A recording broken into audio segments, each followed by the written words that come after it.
हैं जिसको मैं आपसे ये भी पूछना चाहती हूँ कि आपने बहुत एम्फसिस दिया है आपकी स्कीम्स के ऊपर, क्या ये फ्रीबीज नहीं है? ना जी, जरा भी नहीं है। क्यों? इसलिए नहीं है, जैसे आपने कहा कि आपने 10,000 रुपया जीविका दीदी को दिया, ये 10,000 रुपया फ्रीबीज नहीं है, ये सीड मनी पूंजी है। अब इसमें से महिलाओं के समूह बनेंगे और अलग छोटे छोटे छोटे अपने उपक्रम शुरू करेंगे, जो कुटीर उद्योग होंगे, गृह उद्योग होंगे। इसके मार्केटिंग के लिए एक तहसील लेवल पर एक कोऑपरेटिव बनेगी, जिला लेवल पर बनेगी और स्टेट लेवल पर कोऑपरेटिव बनेगी। तो ये जो अभी 10,000 रुपया दिया है, वो सारी महिलाएं 25 महिलाएं इकट्ठा कर इसको पूंजी के रूप में बैंक में डालकर इस पर लोन लेकर आने वाले दिनों में अपना गृह उद्योग, कुटीर उद्योग चालू करेगा। ये सीड मनी है, ये बात हमें समझना चाहिए। विपक्ष कहता है कि 10,000 रुपए से क्या होगा, कौन सा उद्योग शुरू हो सकता है 10,000 रुपए से? देखिए, विपक्ष तो ये भी कहता था कि अब बैंक अकाउंट खोलोगे, इसका उपयोग क्या है। आज हमें सबको मालूम है लाखों करोड़ रुपया वो बैंक अकाउंट में डिपॉजिट पड़ा है।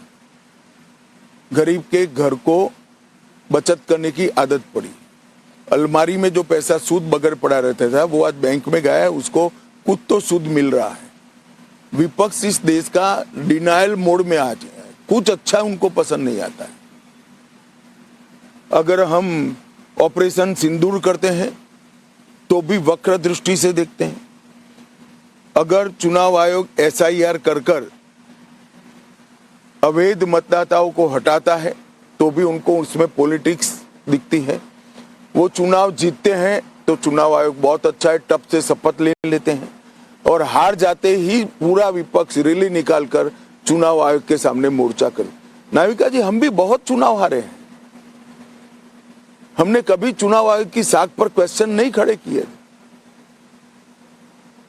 ज्यादा से ज्यादा एक तंज कसकर खत्म किया।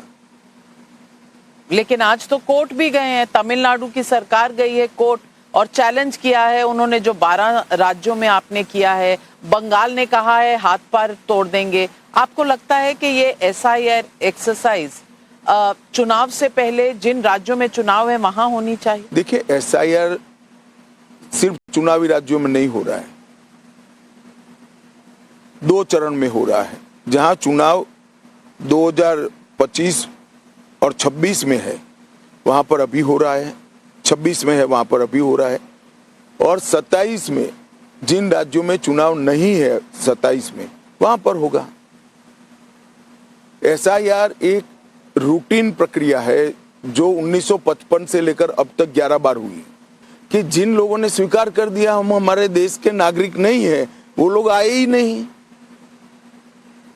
पहली बार 65 लाख लोग के नाम निकाल दिए गए, इसके खिलाफ अपील का प्रोविजन था, तो वो लोग वापिस ही नहीं आए कहने के लिए कि हाँ हम तो देश के नागरिक है और नाम कटा है।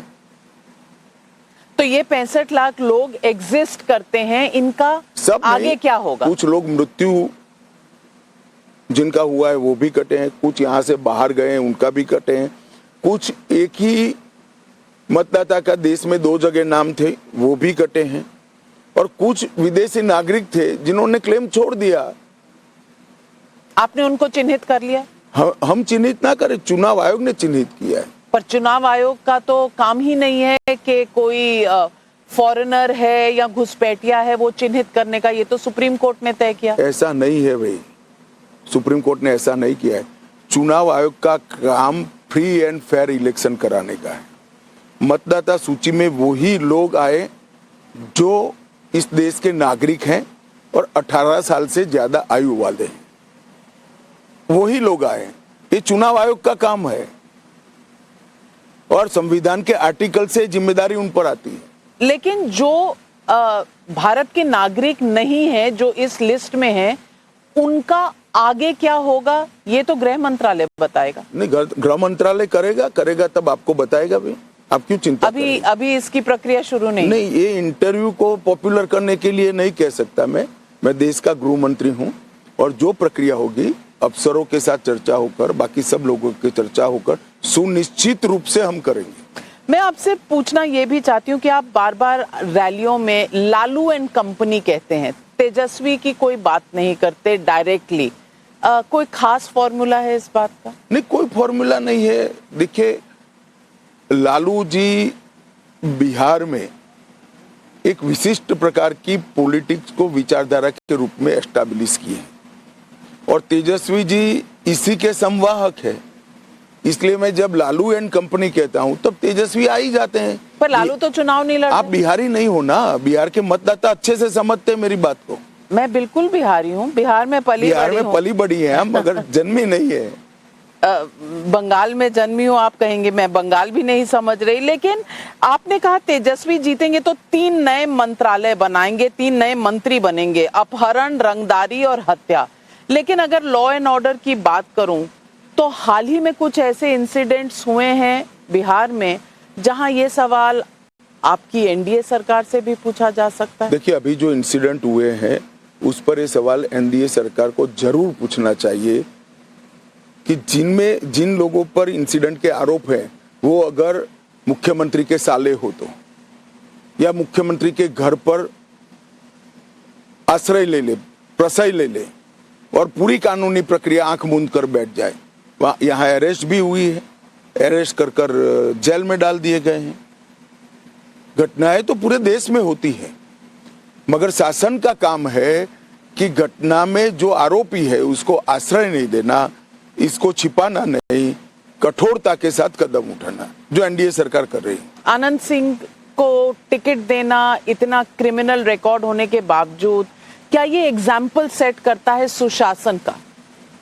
देखिए, इनको टिकट देने का जदयू का निर्णय उनकी पार्टी का निर्णय है, परंतु आनंद सिंह का क्रिमिनल रिकॉर्ड है, मगर वो लालू जी की तरह सजा याफ्ता व्यक्ति नहीं है। लालू जी को तो सजा हो चुका है, हेल्थ ग्राउंड पर वो बाहर आए हैं और राहुल जी इनके साथ रैली कर रहे हैं, दोनों हाथ उठाकर। यही लालू जी है जिनको मनमोहन सिंह बचाना चाहते थे, तो वो ऑर्डिनेंस को जो कैबिनेट ने पारित किया था, राहुल गांधी ने अपनी पार्टी के ही प्रधानमंत्री के आज चुनाव जीतने के लिए वही राहुल जी, वही लालू जी को, उस वक्त तो लालू पर आरोप था, अब तो उनको सजा हो गई है, फिर भी गांधी मैदान में हाथ मिलाकर खड़े हैं। यानी कि आइडियोलॉजी मायने नहीं रखती आज। आइडियोलॉजी है ही नहीं, मायने क्या रखना है? आइडियोलॉजी होती तो ऐसा कभी नहीं होता। राहुल जी खास 58 दिन तो यहाँ बिहार में नहीं नजर आए, लेकिन उसके बाद जब आए तो प्रधानमंत्री पे वो हमेशा वार करते हैं। उन्होंने कुछ ऐसी बातें कही हैं कि प्रधानमंत्री वोट के लिए यहाँ भरतनाट्यम कर सकते हैं, नाच सकते हैं। आज मल्लिकार्जुन खड़गे जी ने कहा है प्रधानमंत्री बिहार में ऐसे घूम रहे हैं जैसे उनके बेटे का विवाह हो यहाँ पर।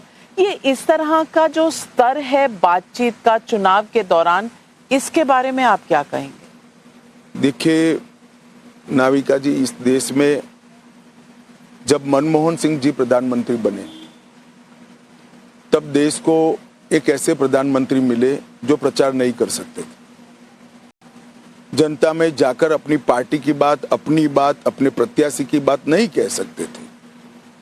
तो उसको कांग्रेस के कुछ समर्थक पत्रकारों ने एक फैशन बना दिया कि प्रधानमंत्री प्रचार कर रहे हैं, प्रधानमंत्री क्यों प्रचार न करे, प्रचार कर तो चुनकर आए हैं भाई। प्रधानमंत्री जी की पार्टी की आइडियोलॉजी प्रधानमंत्री से अच्छे तरीके से कौन रख सकता है?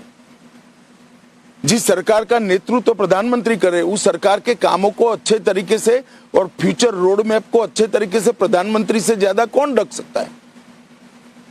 और चुनाव लोकतंत्र का महोत्सव होता है, लोक संपर्क करना हर पॉलिटिकल पार्टी की जिम्मेदारी है।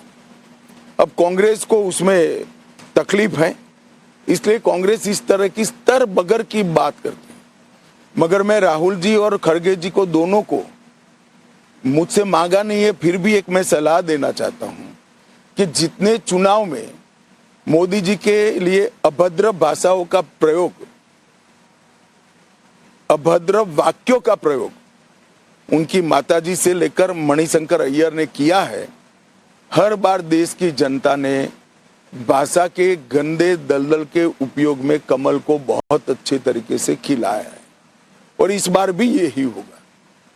अमित शाह जी, मैंने बिहार में देखा है इंफ्रास्ट्रक्चर बहुत बना है, इंफ्रास्ट्रक्चर, सड़कें, ये तमाम काम हुए, लेकिन आज भी दो मुद्दे हैं जो बिहार की जनता के लिए सबसे बड़ा चैलेंज है। एक तो पलायन का मुद्दा, बिहार छोड़ के लोगों को नौकरी के लिए बाहर जाना पड़ता है, और दूसरा अनएम्प्लॉयमेंट, यहाँ पर इंडस्ट्री कभी लगी एक ही मुद्दा है, बेरोजगारी है, इसके कारण पलायन होता है। हमने विगत 11 सालों में, क्योंकि पहले तो कांग्रेस की सरकार थी केंद्र में, नीतीश जी को मदद नहीं करती थी, हमने जो इंफ्रास्ट्रक्चर बनाया है नाविका जी, वो इंफ्रास्ट्रक्चर बनाने में लगभग 7 करोड़ मानव दिन का रोजगारी का निर्माण किया है। मेरी बात धैर्य से सुनेंगे। हमने बरौनी का खाद का कारखाना चालू कर दिया है, हमने बेगूसराय में पीएम मित्र पार्क की शुरुआत कर दी, यहाँ बहुत बड़ा पेट्रोलियम का रिफाइनरी बन रहा है, 2 बड़े बिजली के कारखाने 40,000 करोड़ के इन्वेस्टमेंट से लगे हैं।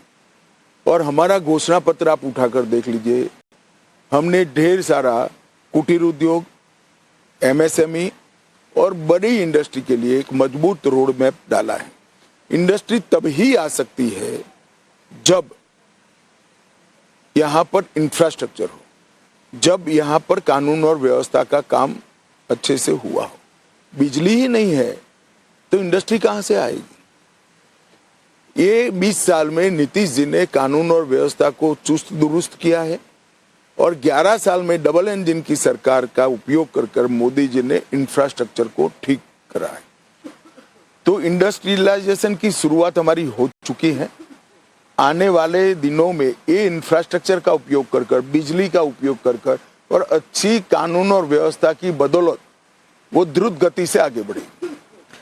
सवाल ये भी है कि यहाँ पर पलायन का जो मुद्दा है, वो मुद्दा हर विपक्षी दल ऐसे उठाता है जैसे पहली बार हुआ है यहाँ पर पलायन। सवाल इस बात का है कि आप पर भी ये सवाल उठते हैं कि आपने कहा कि यहाँ इतनी जमीन नहीं है जो